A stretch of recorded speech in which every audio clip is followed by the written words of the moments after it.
Hello, and welcome to ONCA 101, Proxy Voting for Ontario Nonprofits. My name is Benjamin Miller, and I'm a lawyer who serves nonprofits and charities, and I'm of counsel with B.I.G. Charity Law Group. In this video, we'll review some of the rules under Ontario's Not-for-Profit Corporations Act for proxy voting, which is where a member appoints somebody on their behalf to vote at a member's meeting. We'll review in particular whether members have the right to appoint a proxy, how they can go about appointing a proxy, and when a member needs to appoint a proxy by.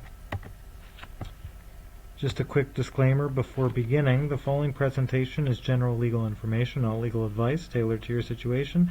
If you're looking for advice, please reach out to a competent legal advisor. My contact information is at the end of this presentation, and you can also visit charitylawgroup.ca. So first and foremost, do members actually have the right to appoint a proxy? And the answer is they do, so long as your articles and bylaws provide that right. So if you don't set it out in your articles and bylaws, they don't have the right to appoint a proxy.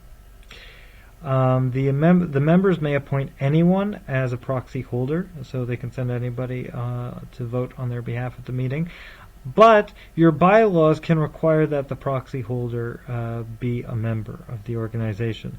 And this is something you might want to do if your membership is a vulnerable community or a community at risk where you don't necessarily want just anybody walking into the room, or if you're going to be discussing sensitive matters at the members' meeting.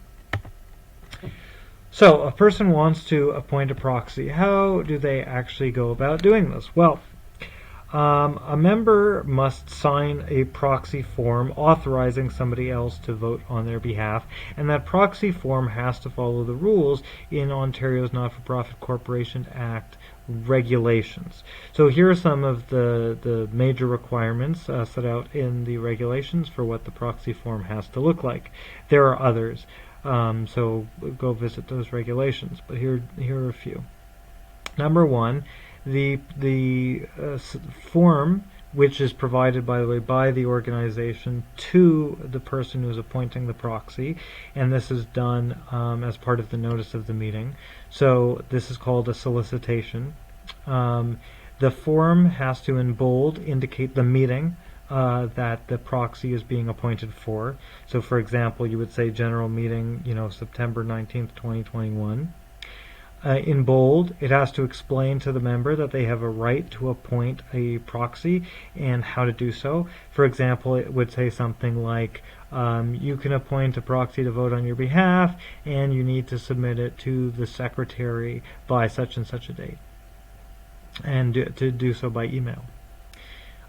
It needs to provide a space to indicate how the proxy holder must vote on each matter identified in the meeting notice.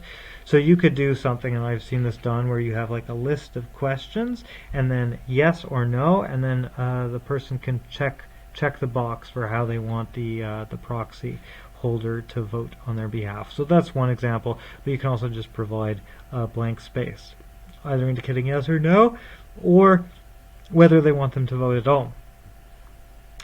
Now, members can also create their own proxy form.